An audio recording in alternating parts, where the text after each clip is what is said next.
سور انقلاب 1978 میں افغانستان میں ایک سوشلسٹ حکومت کے قیام کا باعث بنتا ہے، جس نے افغانستان کو سوویت یونین کے قریب کر دیا، لیکن یہ اقدامات جلد ہی داخلی اور خارجی مزاحمت کا سامنا کرنے لگے۔ اس خطے میں انقلاب سور نے امریکہ کی نیندیں اڑا دیں۔ اس وقت کے صدر جمی کارٹر نے اسے اپنی اقدار اور ایک مذہبی ریاست پر حملہ تصور کیا اور اس کے خلاف ایک آپریشن تیار کیا جس میں لاکھوں لوگوں کی جانوں کا سودا کیا گیا۔ پاکستان کے جنرل ضیاء الحق نے ڈالروں کی غرض سے جہاد کے کلچر کو فروغ دینے میں فرنٹ لائن سٹیٹ کا کردار ادا کیا، اور اس کے نتیجے میں امریکہ نے افغانستان میں سوویت اثر کو روکنے کے لیے افغان مجاہدین کو مدد فراہم کرنے کا فیصلہ کیا، اور یوں عالمی سطح پر سرد جنگ کی ایک نئی جنگ کا آغاز ہوا۔ انقلاب 27 اپریل 1978 کو افغانستان میں پیش آیا، جو سوشلسٹ نظریات کے زیر اثر ایک بڑی سیاسی تبدیلی تھی۔ یہ انقلاب افغانستان میں کمیونسٹ حکومت کے قیام کا باعث بنا، جس کی قیادت people's democratic party of Afghanistan PDPA نے کی۔ امریکہ نے اس انقلاب کو اپنے جغرافیائی اور نظریاتی مفادات کے لیے ایک بڑا خطرہ سمجھا اور اس کے خلاف کئی اقدامات اٹھائے۔ دوستو، سور انقلاب کے فوراً بعد امریکہ نے اس تبدیلی کو کمیونزم کے پھیلاؤ کا حصہ سمجھا، جو سرد جنگ کی حکمت عملی یعنی سوویت یونین کے خلاف مزاحمت کے خلاف تھا۔ افغانستان، جو اس وقت تک ایک غیر جانبدار ریاست کے طور پر دیکھا جاتا تھا، اچانک سوویت بلاک کے قریب آ گیا۔ امریکہ کے لیے یہ ایک بڑی جغرافیائی تبدیلی تھی، کیونکہ افغانستان وسطی ایشیا، جنوبی ایشیا اور مشرق وسطیٰ کے سنگم پر واقع تھا۔ امریکہ کو خدشہ تھا کہ اگر سوشلسٹ حکومت افغانستان میں مستحکم ہو گئی تو یہ خطے میں سوویت اثر رسوخ کو مزید پھیلا سکتی ہے، خاص طور پر پاکستان، ایران اور خلیج فارس کے تیل کے ذخائر کے قریب۔ مزید یہ کہ افغانستان میں سوشلسٹ اصلاحات جیسے زمین کی دوبارہ تقسیم اور خواتین کے حقوق امریکہ کے اتحادی اسلامی ممالک کے لیے بھی ایک چیلنج بن سکتے تھے۔ دوستو، ابتدائی طور پر امریکہ نے انقلاب کے بعد افغانستان میں کمیونسٹ حکومت کے قیام پر براہ راست مداخلت سے گریز کیا۔ امریکی پالیسی سازوں نے اس وقت کے افغان صدر نور محمد ترکائی کی حکومت کو زیادہ سنجیدہ خطرہ نہیں سمجھا، کیونکہ یہ حکومت داخلی سطح پر مزاحمت اور اختلافات کا شکار تھی۔ تاہم امریکہ افغان معاشرے میں انقلاب کے خلاف موجودہ قدامت پسندی اور مذہبی حقوق کو اہم سمجھا اور ان کے ذریعے رد عمل دینے کا منصوبہ بنایا۔ اس کے علاوہ امریکہ نے پاکستان کو اہم اتحادی کے طور پر تیار کیا، کیونکہ افغانستان کی جغرافیائی حیثیت نے پاکستان کو اس تنازع میں مرکزی حیثیت دی۔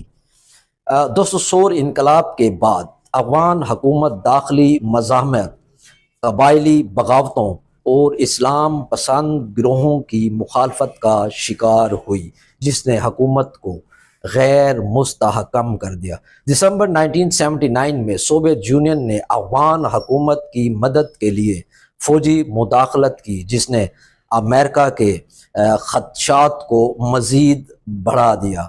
امریکہ نے سوویت مداخلت کو اپنے قومی مفادات کے لیے ایک بڑا خطرہ قرار دیا اور اس کے خلاف فعال حکمت عملی اپنائی۔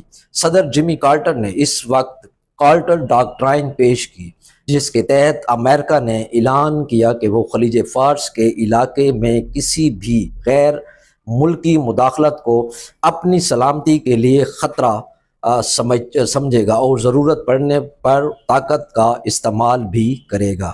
دوستو، سور انقلاب اور بعد ازاں سوویت مداخلت کے جواب میں امریکہ نے آپریشن سائیکلون کے تحت افغان مجاہدین کی مدد شروع کی۔ یہ CIA کی ایک خفیہ کارروائی تھی، جس کا مقصد افغان مجاہدین کو مالی، عسکری اور تکنیکی امداد فراہم کرنا تھا تاکہ وہ سوویت فوج کے خلاف لڑ سکیں۔ جمی کارٹر کے دور صدارت میں $30 ملین کی ابتدائی امداد منظور کی گئی، جو بعد میں ریگن انتظامیہ کے دوران کئی گنا بڑھا دی گئی۔ امریکہ نے پاکستان، خاص طور پر اس وقت کے صدر جنرل ضیاء الحق کو اس مہم کا مرکزی کردار بنایا۔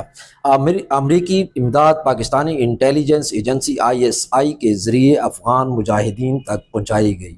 سعودی عرب نے بھی امریکی پالیسی کے تحت مالی مدد فراہم کی اور افغان مجاہدین کو مذہبی بنیاد پر جنگ کے لیے تیار کیا۔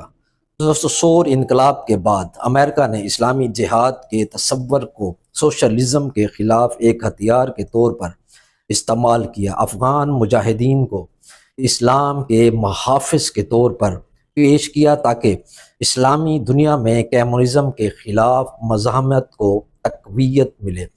پاکستان اور افغانستان میں مدرسوں کا ایک جال بچھایا گیا جہاں طلباء کو جہاد کے نظریات پر تربیت دی گئی۔ یہ پالیسی بعد میں شدت پسند گروہوں جیسے القاعدہ اور طالبان کے عروج کا باعث بنی۔ دوستو، سور انقلاب اور اس کے بعد سوویت مداخلت کے خلاف امریکی رد عمل نے مختصر مدت میں اپنے اہداف حاصل کیے، لیکن اس کے طویل مدتی نتائج پیچیدہ اور نقصان دہ تھے۔ امریکہ کی مدد سے افغان مجاہدین نے سوویت افواج کو 1989 میں افغانستان سے نکلنے پر مجبور کر دیا۔ یہ سوویت یونین کے زوال کی ایک بڑی وجہ بنی۔ تاہم سوویت پسپائی کے بعد افغانستان میں خانہ جنگی شروع ہو گئی، کیونکہ مختلف مجاہدین گروہ آپس میں اقتدار کے لیے لڑنے لگے۔ افغان جنگ کے دوران بننے والے شدت پسند گروہوں نے بعد میں عالمی دہشت گردی میں اہم کردار ادا کیا، جس کا سب سے بڑا مظہر 9/11 کے واقعات تھے۔ دوستو، سور انقلاب پر امریکہ کا رد عمل ابتدا میں محتاط تھا، لیکن سوویت مداخلت کے بعد یہ بھرپور اور جارحانہ ہو گیا۔ امریکہ نے سوشلسٹ نظریات کے پھیلاؤ کو روکنے اور سوویت یونین کو کمزور کرنے کے لیے افغان مجاہدین کو بھرپور مدد فراہم کی۔ یہ پالیسی سر جنگ کے خاتمے میں کامیاب تو ہوئی، لیکن اس کے نتیجے میں افغانستان اور خطے میں عدم استحکام، شدت پسندی اور عالمی دہشت گردی کے مسائل پیدا ہوئے۔ تو دوستو، یہ تھا انقلاب سور، جس نے پوری دنیا کو ہلا کے رکھ دیا۔ ایک چھوٹے سے خطے میں ایک ایسے انقلاب کا ابھرنا سرمایہ دارانہ نظام کے لیے ایک بہت بڑا خطرہ تھا۔ بہت شکریہ۔